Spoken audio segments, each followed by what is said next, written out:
Welcome back, guys, to TLT Talks. Normally, when we do this, it's with the team or an expert talking about the market. Today, we decided that we would switch things up a little bit and actually interview one of our good friends and active clients, Jisook. We are currently helping her sell her home on 23rd Street of Manhattan. We're in contract. It was a really successful process so far. So we thought we'd sit with her and just get her thoughts. Jisook, do you want to tell our viewers out there something about yourself? Hi, my name is Jisook Choi, and I was born in Seoul, Korea, and was fortunate enough to move to US with my family when I was young. We lived in New Jersey. Then I had been in New York City for over 2 decades, and I had owned my apartment for probably about 15 years or so. Then California called, the warm weather, the beautiful ocean, and so I had moved to California about 3 years ago, and love diving, love playing golf, and I've been in finance industry for over 2 decades because I love the dynamics and fun, and all the, yes, sometimes volatile, but it's a lot of fun for me. Right, and California's gorgeous. I was actually just out in LA for the first time. I love surfing. That's like my dream. When work comes down a little bit someday, I think I'm gonna pick up surfing and become like a surfer. It's so much fun. So when we first started chatting, there was this big decision. My tenant's leaving. Do I re-rent it again? Do I sell it? We went through a bunch of data about the market, this, that, the other. So for other sellers out there that are tackling this issue or conflicted with, man, do I rent it? Do I sell long-term value, short-term value, etc.? I guess what would be helpful for people to know is what was the data you found most helpful, and how did you go about the process of finally making the decision to sell versus rent? Like, what were your considerations, rather? Sure. Everybody's situation is different, and obviously the things that you want to consider is where you bought it in terms of what the price was, how long you had it for, where the market is currently, whether the what is the expected near future on where the market is heading, whether there's a big cycle coming along or not. Also the rental market as well as the selling market. Sometimes they move in the same direction, sometimes they don't. Right. But also things like mortgages. Do I need to refinance? Do I even live near my apartment where I can take care of it? Things of that nature. Right. So I had a big emotional attachment to my apartment, although I moved to California 3 years ago. So I called up Eugene to try to decide, and what really helped me a lot is he started singing the song from Frozen. He's like, let it go, let it go. He pointed out that it was, for me, although I loved my apartment for quite a long time, and I still love it, it was more of an emotional attachment, and as an investment property going forward, it's not the best compared to some of the other opportunities that are out there. Yeah, we dove in, and so the first and most important part of this discussion is what's the outcome, right? So if this is a place you're going to come back to someday, if this is an emotional hold, then finances have kind of almost nothing to do with it. But it's, hey, if I'm wearing my investor hat, and what's the cash flow currently month to month? What's the resale value? What's this look like long term? Where else can I deploy these funds?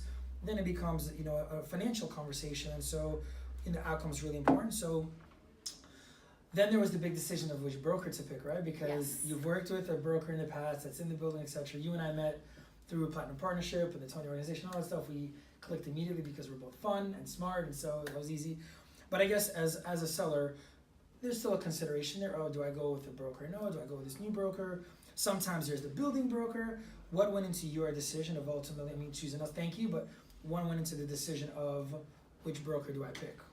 Sure. So the broker that I was speaking with, and I've known her for several years actually, because she was one of the owners in the building. Right. So she was a go-to pretty much for everybody.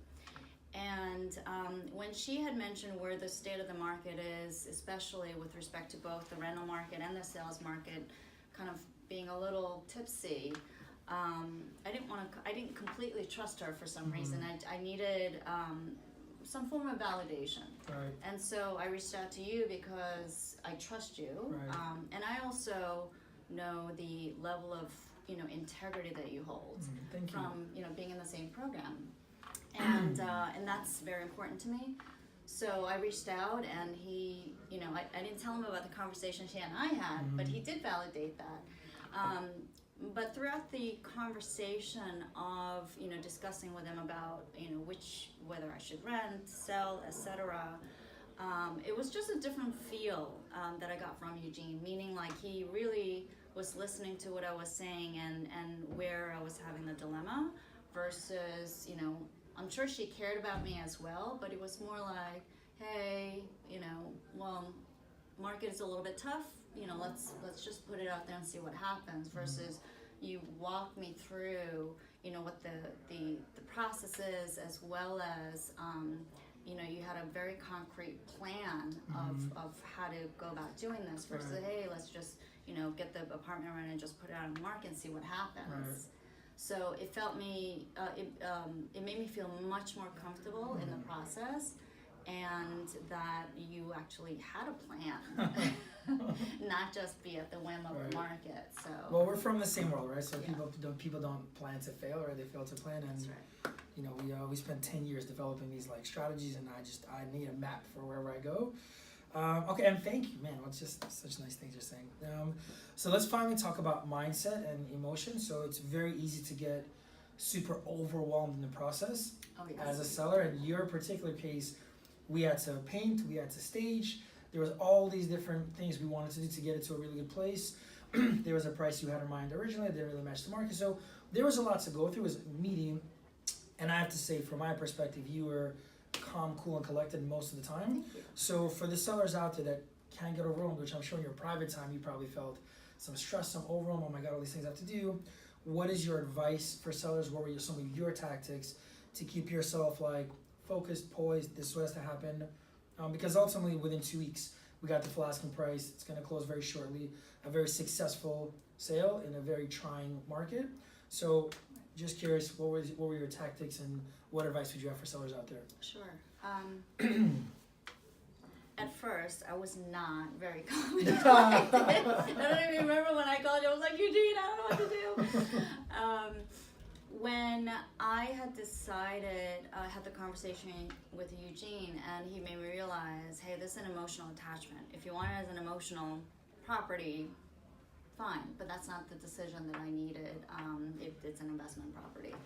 And so once we made that decision that yes, it is, I want to sell it, and I had to have a little, personal time on my own to be okay to let it go. Plus my song, of course. Yes, plus your song did huge. It made me laugh. It did, it totally did the job.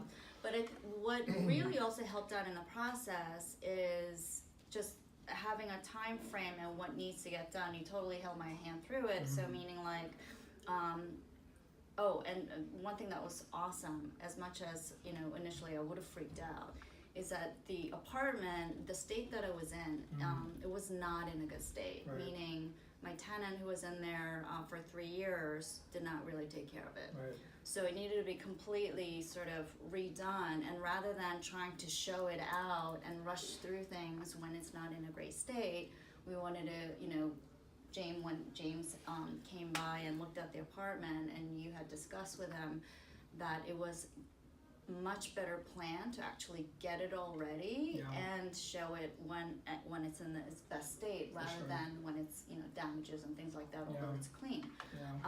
So that really helped out, and I agreed with that. And once we got the apartment ready internally, everything, you had walked me through the staging process, which Kathy was amazing. Yeah, she's great. So we had all that lined up, and also with respect to the photography, I love the way it came out. Beautiful, beautiful. Because I wasn't actually there for staging, so it was wonderful to see. And then you had walked me through, what your process was going to be once the what do you call those? Photos are done, the listing is done. And when the open house is going to be, you guys really laid out. So for me, and having trust in you guys, I was pretty much hands off, except when I had, a few questions, and you were updating me every week, which was fantastic on every level of what's happening. So my stress level in the beginning, before speaking with Eugene, let's say if it was like 95, was barely, 5%. Like literally, it was like, you know what, they are the professional, they're gonna handle it, Right. everything's gonna be great. And once it went into the market, we had the open house, and then after the first open house, we had an offering. Boom. And the price was amazing, and I was very happy. I Awesome. was very happy. Awesome. So if I'm hearing correctly, when things were uncertain, high stress, once there was a plan, communication, structure, it became a little bit like easier to go through the motions. Oh, absolutely. Yeah. Cool. So for the sellers out there, make sure to work with a broker that they have a real plan. None of this let's wing it. Let's see what happens, but actually just an actual plan. So Jisook, thank you so much Thank for you. trusting us, spending some time talking to our viewers. We will be back with more TLT Talks. Thanks for joining, guys. Thank you.